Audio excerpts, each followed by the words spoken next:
This is Sherman Crancer, president of the Crancer Group. So, Bill, can you help us understand some of the struggles that we went through, both as the Crancer Group and Virtual Office Solutions, when we first started this engagement?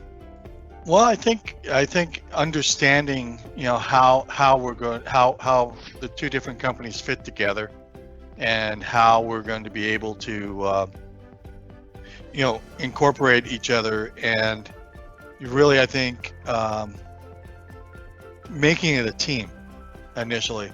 I don't think we struggled with it. I just think that, that's one of the challenges that everybody has when you bring in another group of people to help you with a particular problem, is that you want to get the expertise in there, but you also want to make sure that person or that company doesn't come in and disrupt your company, your organization. And I think the way that the Crancer Group works, it's kind of like the same mentality we work with, in that we want to work with people we like.